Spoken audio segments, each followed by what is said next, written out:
Hola, ¿qué tal? Amigas y amigos que nos siguen en su canal Polémicos.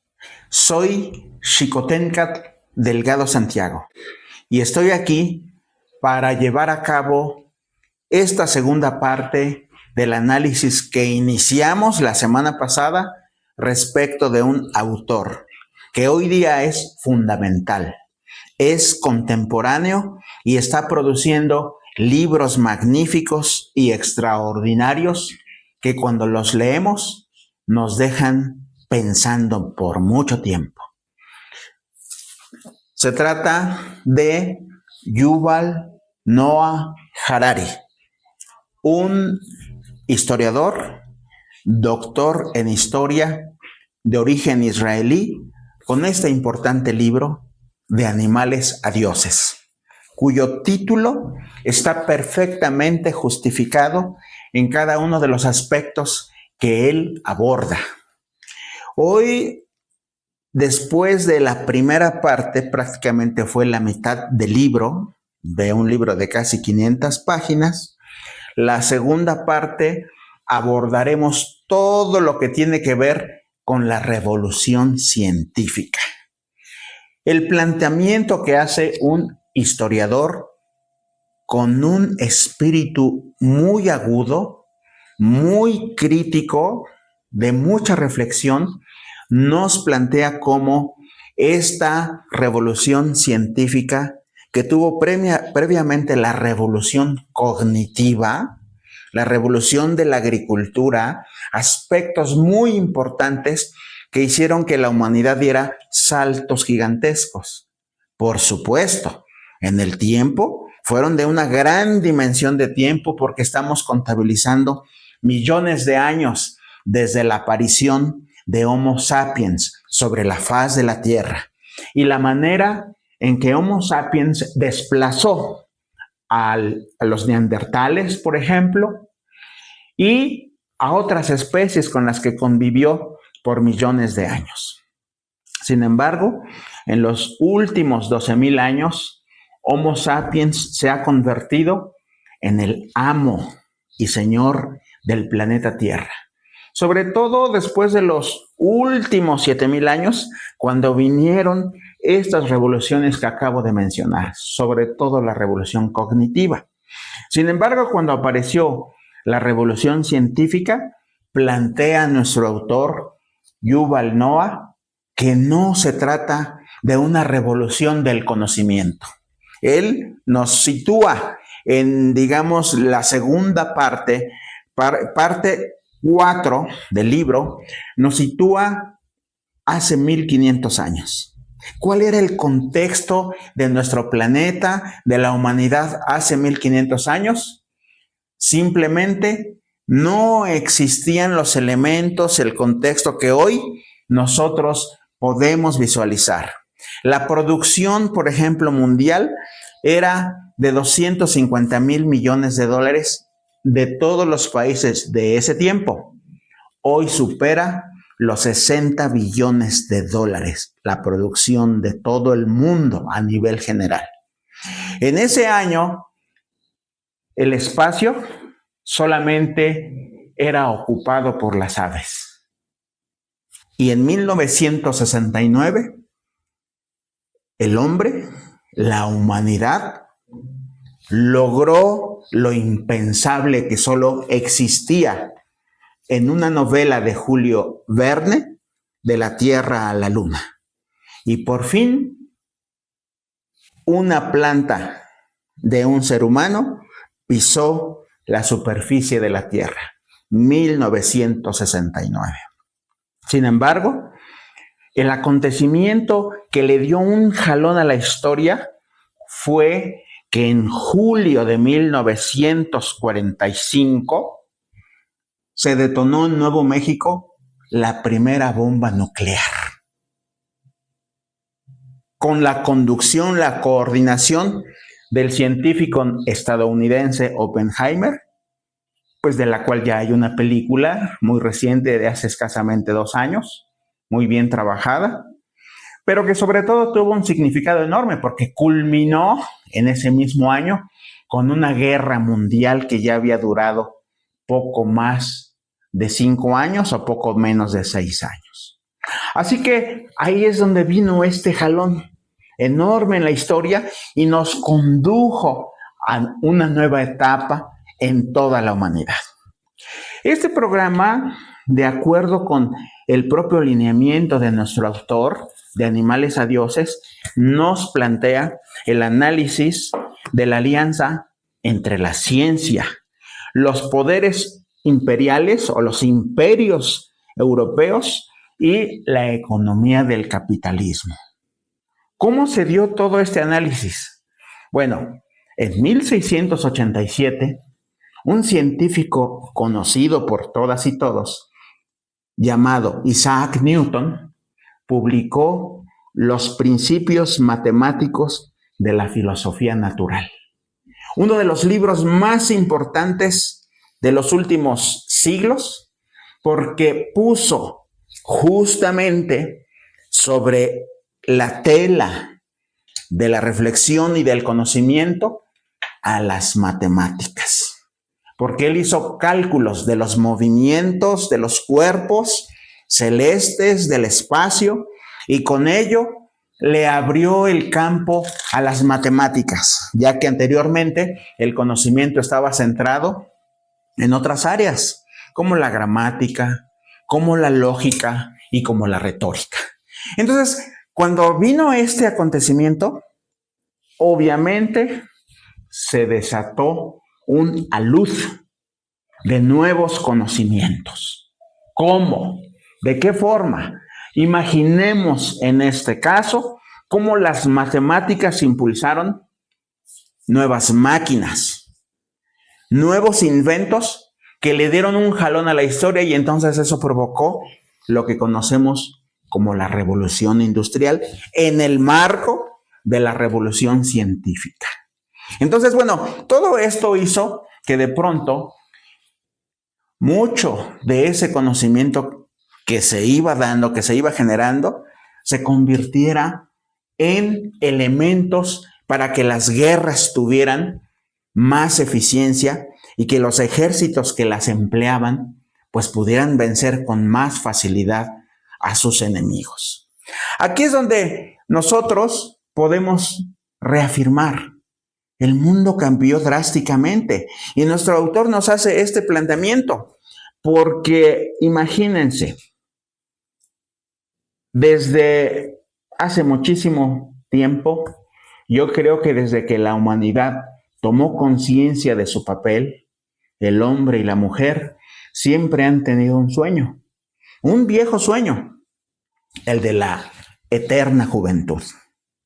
A grado tal que hay un mito que plantea Gilgamesh. El mito de Gilgamesh es viejo, un personaje de la mitología que plantea la búsqueda por la eterna juventud y que a final de la búsqueda, cuando se da cuenta de que esta no es posible, acaba obviamente embebido en otras luchas y olvida a final de cuentas este objetivo. Sin embargo, los científicos de hoy están viendo el problema de la muerte y de las enfermedades como un pequeño desajuste técnico del cuerpo humano. Y están trabajando a través de muchas investigaciones en lograr que haya menos enfermedades y tal vez, con el tiempo, vencer a la muerte. En los últimos 200 años, dice nuestro autor, ha habido avances sustanciales. Eso ha llevado a que, digamos, el promedio de vida del ser humano de hace 200 años, que era 40 años, se haya elevado a 65 y a 85 en los países más desarrollados. Lo que nos lleva al planteamiento de lo que hoy está ocurriendo con modernas investigaciones que realmente a la persona que de pronto lo ve y que tiene conocimiento de estas, queda estupefacta. Veamos, Esto es algo muy real que ya está ocurriendo, que a veces lo vemos en las películas de ciencia ficción, pero esto ya no es ciencia ficción. Imaginemos que de pronto estas investigaciones científicas han llegado ya a logros extraordinarios a través de la nanotecnología. Y que de pronto millones de nanorobots puedan ser introducidos a nuestro cuerpo. Y a través de su trabajo que van a realizar, hagan operaciones que antes eran impensables. Por ejemplo, un ejemplo de ello, que puedan limpiar los vasos sanguíneos cuando hay atorones, por ejemplo. Que puedan limpiar al cuerpo de virus y bacterias. Que puedan de pronto realizar ese tipo de operaciones que hoy son impensables. Estamos hablando de millones de nanorobots. Esta es una tecnología que hoy está en proceso de que se pueda llevar a cabo y sobre todo, una cuestión muy importante, que esos mismos nanorobots se encarguen de llevar a cabo procesos anti-envejecimiento. A este grado estamos llegando hoy día y realmente el libro pues fue escrito hace 5 años.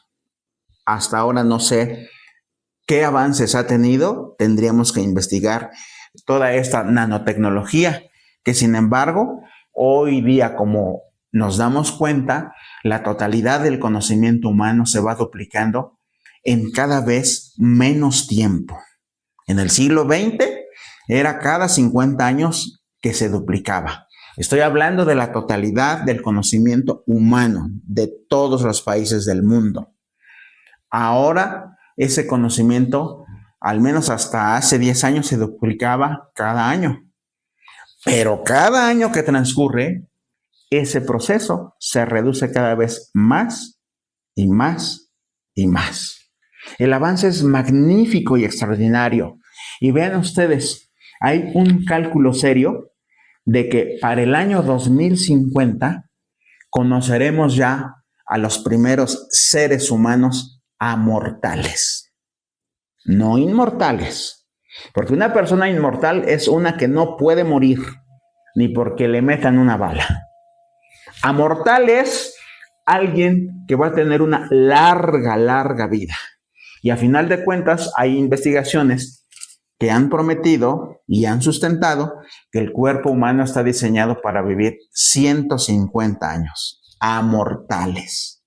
¿Sí? No van a morir jóvenes, se van a sustentar en la vida a través de la moderna medicina. Y pues bueno, aquí es donde ya entramos en otro esquema del desarrollo. El matrimonio de ciencia e imperio ha sido fundamental a lo largo de la historia. No pudo haberse generado ciencia si los imperios que se iban a beneficiar no le invertían dinero. Y esto ocurrió durante mucho tiempo. La época de los imperios del siglo o siglos XV al XVIII fue prolífico en estos ejemplos. Uno de ellos fue precisamente cuando Cristóbal Colón pudo, después de tanta lucha, pudo conseguir financiamiento para su viaje, que generó que saliera al menos al descubierto para Occidente la existencia de otro continente como lo es América, y que años después, por medio o a través de la mano de Hernán Cortés, el imperio español arrasó con otro imperio, el imperio azteca o mexica. Y a partir de 1521 a la fecha, empezaron a transformar la realidad de un mundo que tenía mucho de civilización, pero que fue incomprendido en su momento. Ahora bien, veamos, ese credo capitalista del que habla nuestro autor Yuval Noah Harari plantea justamente algunos mecanismos que hasta la fecha siguen funcionando. Pero uno fue el crédito. O sea, el crédito que le puede funcionar a cualquier país, que le puede funcionar a cualquier persona, que le puede funcionar a alguna entidad, a alguna organización, y que obviamente hasta la fecha sigue funcionando. De ahí que una calificación crediticia para un país es fundamental para buscar capitales para su desarrollo. Esto, pues sobre todo, positivo es para países que mantienen una estabilidad en cuanto a la gobernabilidad y la transparencia de las leyes. Sin embargo, cuando no se dan estos factores positivos, sus calificaciones crediticias van a la baja. Y entonces esos países van a permanecer en el subdesarrollo porque no tienen forma de conseguir recursos, a menos que puedan cambiar sus esquemas de gobernabilidad, legislativos y todo lo que implica, digamos, una buena trayectoria, una buena perspectiva o una buena imagen ante la comunidad internacional. Aquí es donde, de este credo capitalista, podemos decir, en 1776 se publicó uno de los libros más importantes para la cuestión del capital, La riqueza de las naciones, por Adam Smith. Y vean ustedes la contradicción, plantea nuestro autor, que se da en un libro de este tipo. Hablemos de que el egoísmo es altruismo. Hablemos de que en la medida en que yo me beneficio, en que yo genero capital, probablemente con un enfoque egoísta, y que yo me vuelva rico, hace que yo otorgue beneficios a las demás personas de mi alrededor, empleo. Y a final de cuentas, con este enfoque, este libro tuvo una gran acogida a nivel mundial y que sin embargo nos llevó a otros análisis, a las disputas y a los debates. Por ejemplo, la de dejar el mercado libre.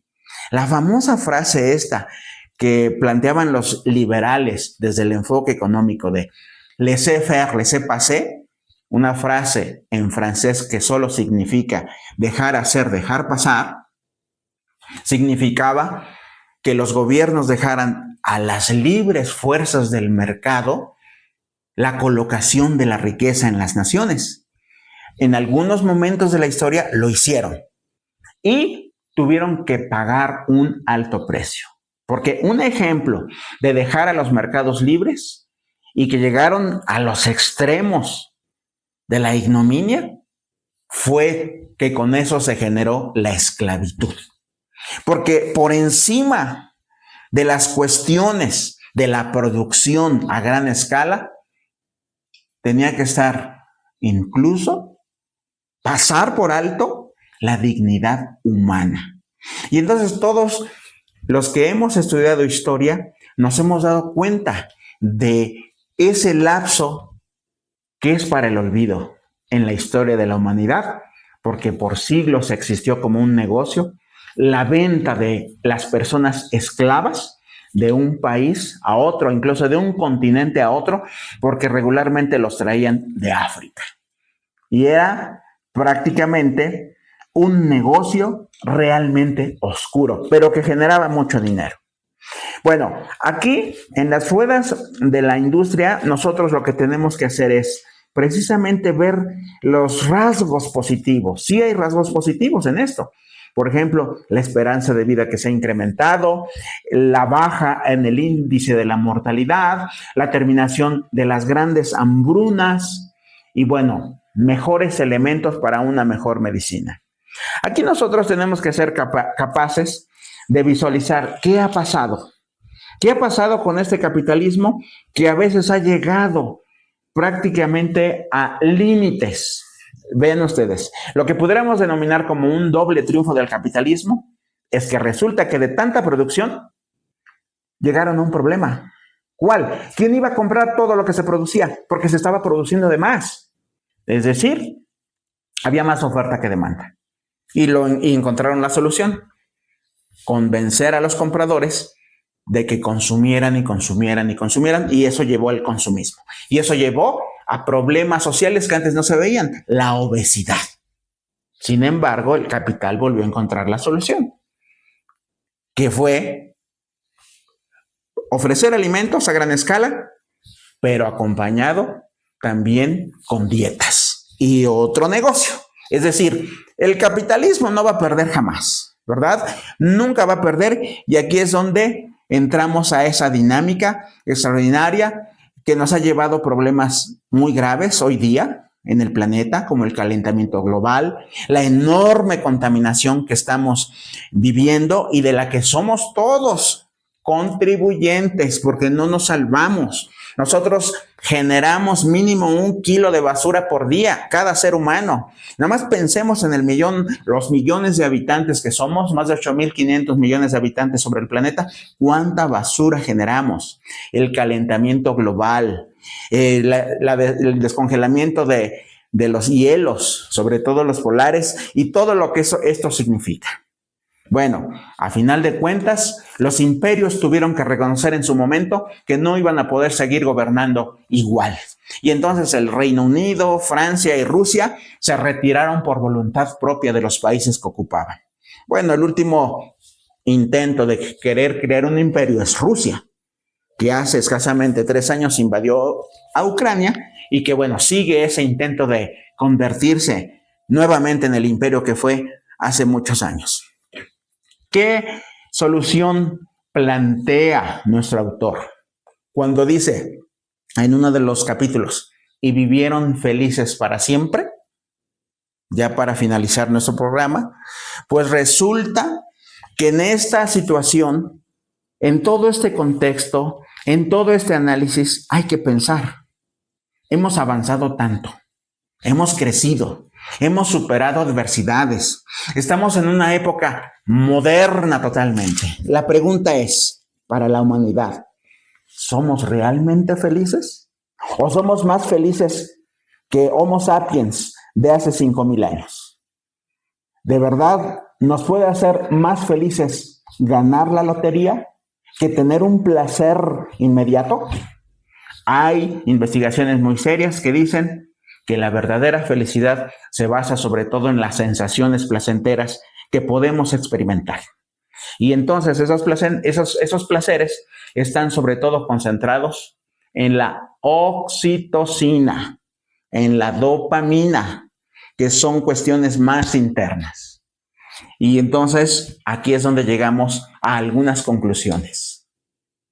Si de verdad somos más felices, y si colectivamente somos más felices como humanidad, como mundo, o esto solo es un mito.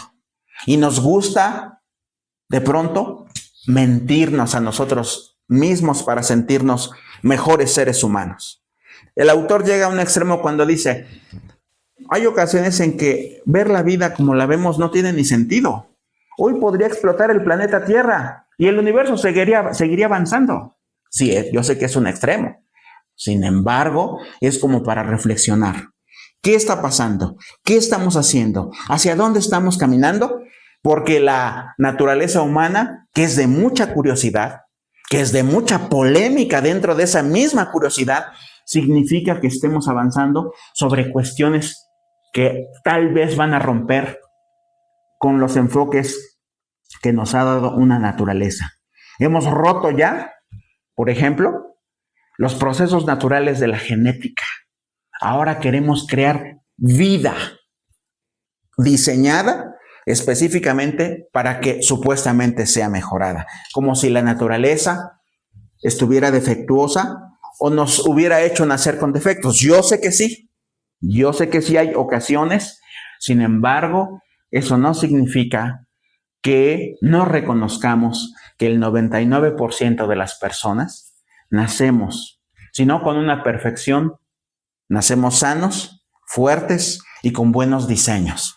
Aquí la cuestión, imagínense ustedes, en que de pronto ya existe la intención de revivir especies que han sido extinguidas por el propio Homo sapiens. Hace 4,000 años, el mamut.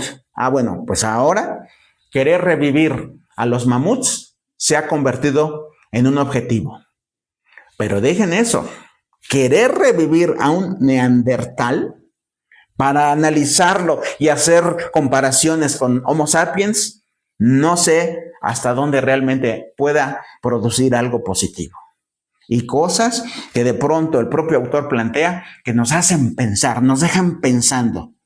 Conectar un cerebro humano con una computadora, o sea, hablo de un cerebro humano real, biológicamente visto, de carne y hueso, con una computadora para ver cuál es el planteamiento o cuál es la conducta que puede llevar a cabo ese ser humano conectado con una computadora o ordenador, como le dicen los españoles. La medicina destinada específicamente para cada individuo de acuerdo con su ADN, sin fallas en los diagnósticos médicos. O sea, hacia allá estamos caminando en la tercera década, casi la tercera década del siglo XXI. Y dos últimas reflexiones del autor para cerrar con este análisis. No hay que olvidar las enseñanzas que nos dejó Mary Shelley en su famoso Frankenstein.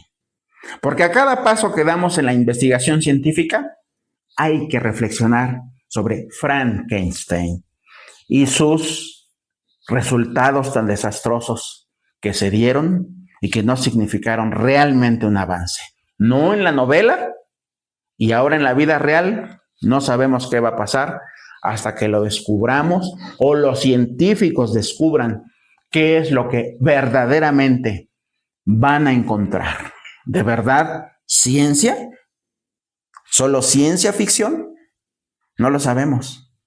Y aquí viene la última reflexión y justificación de este título, de animales a dioses.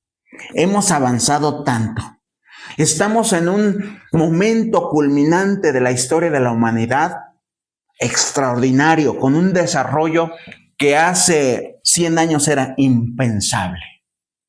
Nos hemos convertido de animales a dioses insatisfechos, porque seguimos insatisfechos. Y cierra nuestro autor. ¿Qué puede ser más peligroso que un dios o un grupo o un conjunto de dioses insatisfechos e irresponsables? ¿A dónde vamos a ir a parar? Y aquí termina la reflexión de todo este gran y extraordinario libro de Yuval Noah Harari, que como se los dije al principio, nos deja pensando, porque sus reflexiones son contundentes, profundas, no solo para la polémica, porque puede ser polémico lo que plantea, es sobre todo para que veamos a dónde estamos caminando como humanidad. Por eso, desde la primera parte, planteamos cómo él justifica que debiéramos estudiar historia, porque nos va a marcar siempre un rumbo y un camino, sobre todo en los últimos tiempos en los que estamos caminando, si no a ciegas, sí, con ese afán de satisfacción como dioses. ¿Irresponsables? La respuesta la tendremos en no mucho tiempo. Si te gustó, por favor, regálame un like, porque habrá mucho más contenido en cada uno de los programas que estamos preparando con mucho entusiasmo, con mucha actitud y mucho cariño. Compartan con sus contactos en la medida de lo posible y seguiremos compartiendo con ustedes semana con semana este su programa Polémicos. Muchísimas gracias por escucharme y seguirme. Hasta pronto.